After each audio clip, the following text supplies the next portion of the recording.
सभी को राम राम। हम पिछले तीन वीडियो से हम जिस बात पर लगे हुए हैं, हम चाहते हैं कि बाबा साहब भीमराव अंबेडकर का जो साहित्य है उसके कुछ जो अंग हैं वो सामने आए, ताकि लोगों को जो आज भरमाया जा रहा है जय भीम के नाम से, वो कुछ हद तक क्लियर हो सके। फिर हम जो उन्होंने लिखा है, आज भारत में उनको ज्ञान का सूर्य कहा जाता है, ज्ञान के सूर्य के प्रतीक में देखा जाता है, परंतु इस मात्र कहा जाता है, पढ़ा नहीं जाता। हम पढ़ेंगे तो बहुत सी बातें क्लियर होने वाली हैं, बहुत सी बातें स्पष्ट होने वाली हैं, और हम पढ़ेंगे तो ऐसे जो भ्रमित करने वाले लोग हैं सेकुलरिज्म के नाम पर, तो कभी अंबेडकरवाद के नाम पर, ये सब जो लोग हैं एक साइड में चले जाएंगे और हमें क्लियर हो जाएगा कि बाबा साहब वास्तव में कैसा भारत चाहते थे, क्या उनके माइंड में था, क्या उनको चाहिए था, क्या वो सोच रखते थे भारत के प्रति, भारत के धर्मों के प्रति, क्या उनकी विचार, भारतीय फिलोसफी के प्रति क्या सोच थी उनकी। तो ये सब बातें जो हैं वो क्लियर करने का ही मोटिव है ये वाचन। ये 11वां जो पॉइंट है हम जिसके ऊपर बात कर रहे हैं, अब मुस्लिम कानूनों के अनुसार भारत हिंदुओं और मुसलमानों की समान मातृभूमि नहीं हो सकती। मुस्लिम धर्म के सिद्धांतों के अनुसार विश्व 2 हिस्सों में विभाजित है, दार उल इस्लाम और दार उल हरब। मुस्लिम शासित देश दार उल इस्लाम कहलाते हैं। वह देश जिनमें मुसलमान सिर्फ रहते हैं, न कि उस देश पर शासन करते हैं, दार उल हरब कहलाता है। मुस्लिम धार्मिक कानून का ऐसा होने के कारण भारत हिंदुओं तथा मुसलमानों दोनों की मातृभूमि नहीं हो सकती। अब देखिए, दार उल इस्लाम और दार उल हरब, ये दोनों बातें सोच लीजिए यहाँ से। और आपका जो सेकुलरिज्म का भूत है, ठीक है, ये जो भाई नए भाईचारों की, कभी सिख मुस्लिम भाईचारा, कभी दलित मुस्लिम भाईचारा की जो बातें उठ करके आती हैं, उनको सोच लीजिए कि क्या कौन है और किसको सिर्फ वो मानते हैं। वास्तव में मुस्लिम की स्टेट कौन सी है? जहां पर मुस्लिमों का शासन चलता है वही सिर्फ मुस्लिमों का देश है। जहां मुस्लिमों का शासन नहीं है वो मुस्लिमों का देश हो ही नहीं सकता। ये उनके धार्मिक ग्रंथ बोलते हैं, और ये सब क्लियर कर रहे हैं। कौन कर रहे हैं? डॉक्टर बाबा साहब भीमराव अंबेडकर, जिनके नाम पर आज ये सब कचरा फैलाया जा रहा है। वो कह रहे हैं, ये भाई साहब मैं नहीं कह रहा हूं, या तो कोई और व्यक्ति नहीं कह रहा है, खुद उनकी है, उनकी वर्डिंग है।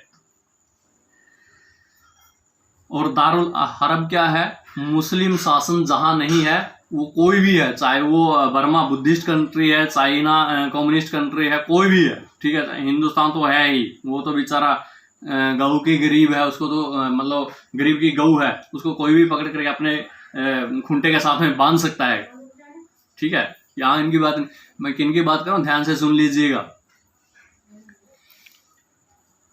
तो ये बाकी सब जहां मुस्लिमों की सत्ता नहीं है, वो सब देश जो है उनके लिए दार उल हरब है, जहां उनको मुस्लिम धर्म बढ़ाना है और फिर मुस्लिमों की सत्ता लेकर के आनी है, वो है। अच्छी तरह समझ लीजिए इस बात को। मुस्लिम धार्मिक कानून का ऐसा होने के कारण इन दोनों की जो समानताएं नहीं हो सकती, मातृभूमि नहीं हो सकती है।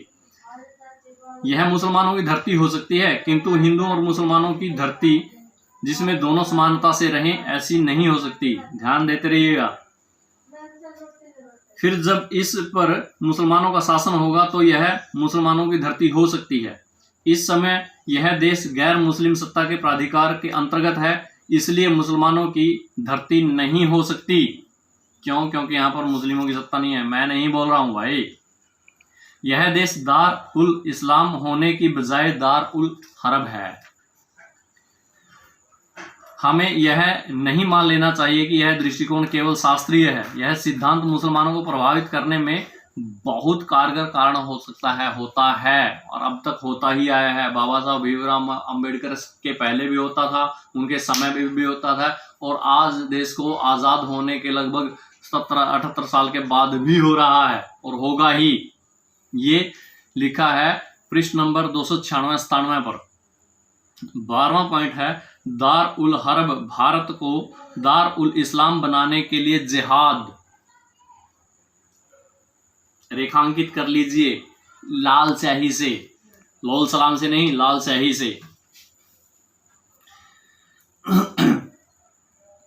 चाहे तो नीली या हरी से भी कर सकते हैं, कोई दिक्कत नहीं है, पर रेखांकित है, अंडरलाइन कर लीजिए।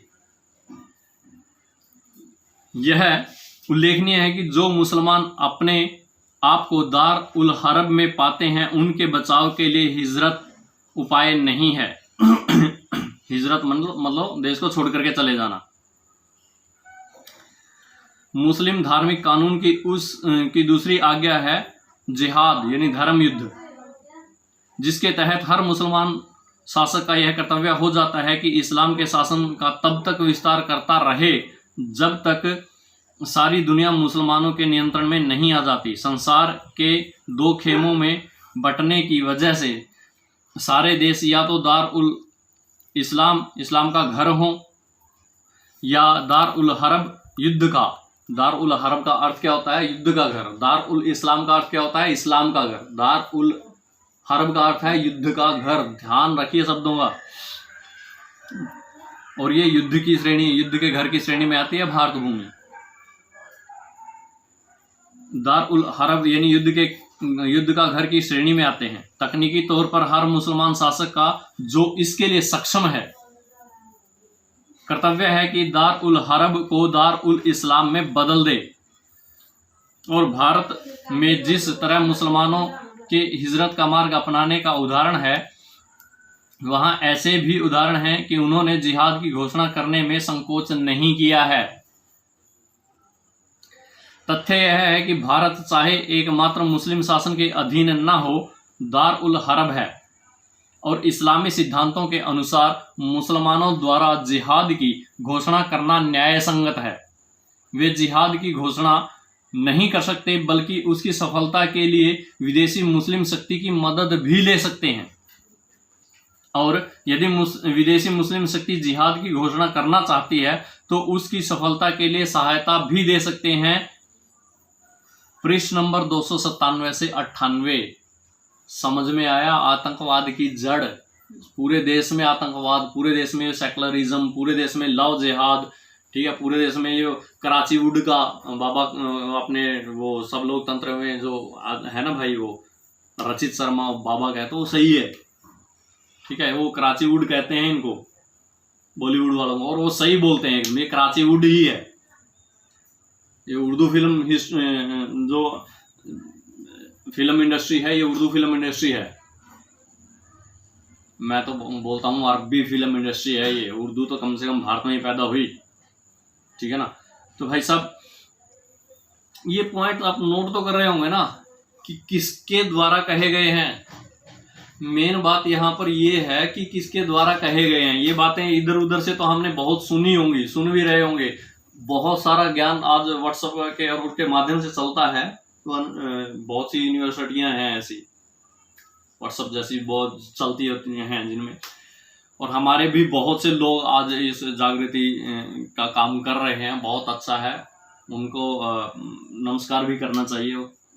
हम भी जैसा तैसा प्रयास अब शुरू किया हुआ है, कर रहे हैं। तो आप इस बात को समझ लीजिए कि ये बात आपको इधर उधर से पता तो बहुत चल चुकी होंगी, लेकिन यहाँ पर मुख्य बात यह है कि ये बातें कह कौन रहा है। हमारा मुख्य मकसद ये है कि बाबा साहब भीमराव अम्बेडकर के साहित्य को सामने लेकर के आए, ताकि लोग जो जय भीम जय मीम सिख भाईचारा से याद आया, अभी जो कांड हुआ है कश्मीर में, 2 सिख बच्चियों को, बहनों को के साथ में जो हरामखोरी उन्होंने की है लव जिहाद के तहत, उनसे मेरे ख्याल से इनकी भी आंखें खुल गई होंगी, और नहीं खुली तो भाई भुगतना। फिर ये मुस्लिम सिख भाईचारे की जो बात करने वाले लोग थे उनको शायद पता चल गया हो। हालांकि मैं मानता हूं और ये जानता भी हूं कि 80-85% नहीं, इससे भी ज़्यादा जो सिख लोग हैं वो ये सब नहीं मानते। जो ये थोड़े बहुत इकट्ठे होकर के आगे आ जाते हैं और बोल देते हैं, सिरसा जैसे लोग, उनके साथ में ज़्यादा लोग लगने वाले नहीं है, ये भी मुझे पता है। पर कर तो रहे हैं ना, गड़बड़ तो करने की प्रयास कर रहे हैं। आने वाले समय में होनी भी शुरू हो जाएगी अगर इनको नहीं समझा, नहीं पहचाना, नहीं जाना तो आज के लिए भी बस इतना ही। अगली जो बातें हैं, मैं इसलिए ज़्यादा लंबा नहीं करता वीडियो को कि देखने में फिर उबाहट होने लगती है। तो आज के लिए सभी को राम राम। अगली वीडियो में हम बात करेंगे।